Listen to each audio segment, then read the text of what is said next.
Until the dancers took off their masks, the CEO was shocked to discover that the stunning woman who had just captivated the entire crowd on stage was actually his flash marriage wife. However, the woman pretended not to know him, sitting among a group of wealthy young men, enjoying their attention. It turned out that a few days ago, her malicious sister had found out that the CEO was just a playboy who squandered his family's fortune, and threatened the woman to marry the CEO in her place, or she would destroy the pendant her mother left behind. The pendant contained the secret of the woman's mother's heritage, so she had no choice but to agree to her sister's demand. To successfully marry the CEO, the woman, dressed in a wedding gown, went to the CEO's favorite racing club. Rumor had it that if someone could beat the CEO in a race, he would grant them one request. Her sister stood by, mocking the woman for overestimating herself, claiming the CEO was the previous year's world champion, and that many had tried to challenge him, only to fail miserably. But the woman showed no hesitation, fully confident that she would win the race. As the referee's signal sounded, both of them floored the gas pedals and sped off. The woman skillfully overtook the CEO on a curve, easily gaining the upper hand. Seeing this, the CEO got serious, and the two were neck and neck on the track, the tension high. Just when everyone thought the CEO would inevitably win, the woman crossed the finish line, leading by mere fractions of a second. Everyone expected the CEO to be furious and lash out at the woman, but instead, he calmly agreed to honor his promise. Upon hearing the woman's request for marriage, the CEO realized that she was his arranged marriage partner. However, the CEO was very resistant to the idea of marriage, and asked the woman to make another request. The woman reminded the CEO,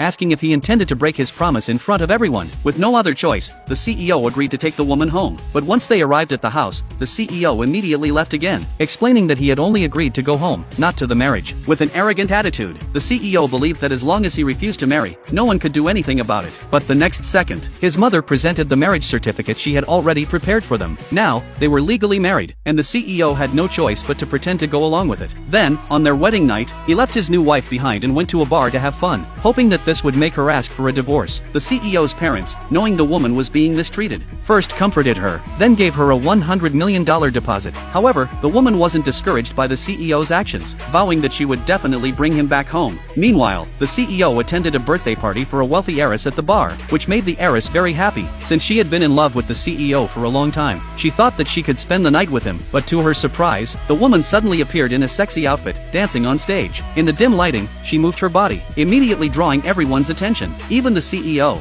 who rarely complimented anyone, said that her dancing was impressive. The heiress was instantly filled with jealousy. After the dance ended, the CEO held out a finger and offered $1 million for the woman to take off her mask. As the woman slowly removed the mask, the CEO was shocked to realize that she was actually his newlywed wife.